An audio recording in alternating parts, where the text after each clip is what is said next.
slide your hands down your thighs till they reach the top of your knees. So you want to stack your load-bearing joints so that the ball of the foot, the tip of the knee, and the tip of the elbow and the top of the spine should all be in one straight line. So your hands are a little bit too far out away from you. You're a little bent over. You can see in your pressure trace here, you got 67% of your weight on your right foot, 48. So pretty evenly distributed, maybe a little more weight on your right side. So this number right here is side to side. So you have 55% on the right, and then these numbers are heel to toe. Okay. So in your golf swing, the reason you're having trouble is your golf swing is just a little bit off swing plane. So we want to keep the club, for your biomechanical measurements, your wingspan exceeded your height 2 inches. Your center post and your side on. 1 inch, right? Is it 1 inch? Yeah. Okay. So in your golf swing, see how your hands go off the line there? So see the lower line? Let me just stay on that plane. Yeah, you want to keep your hands on that plane. So it goes off the plane line. And see, this is too vertical. It's too steep. It needs to parallel that plane. Yeah, it needs to parallel that plane, right. And then coming down, you almost come back on the exact same plane. So your swing is really good. You're just off plane. So we're going to keep the club in this corridor. And your hands are going to stay on the lower line, and you're going to take it back in that corridor and come down in that corridor. And that's really it. You'll be a good golfer from that point on. A real good golfer. Your grip is wrong. I'm going to show you how you grip it.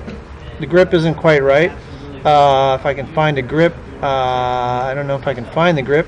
If I can, I will download it and get it to you. I want to show you a couple guys. Watch the golf swings. See how they stay on the plane on the takeaway. See how that stays right on the line? Yep. That's where we're going with your game. It comes from, see how he stays right on plane in both directions? Yep. So that's a pretty basic concept. I think that's easy for you. That won't be too hard. But you're well on your way to being an 80 shooter. I think that's where you're going to be. Maybe even lower than that with a little bit of practice. That would be outstanding.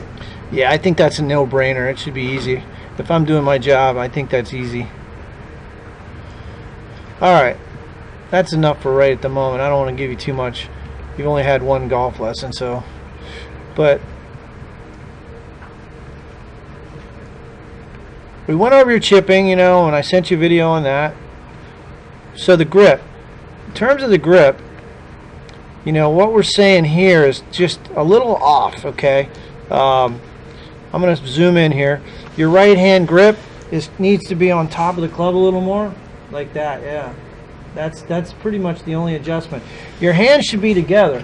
Now, in terms of the grip, there's 3 pressure points. First pressure point, you want to hold it diagonally across the lower portion of the hand, of the fingers. Not in the palm, but right at the base of the fingers. And then diagonally across. You should be able to fit it right underneath that heel pad. Pinch the thumb and forefinger together and turn the left thumb to the right side of the grip to about 2 o'clock. This crease, if you think about it, your hand should actually just hang down. See how it hangs? That's how you grip it. Easiest way to think about it. Second pressure point is your thumb of your left hand is going to sit right in the lifeline of your right hand. See how closely connected that is? Yep.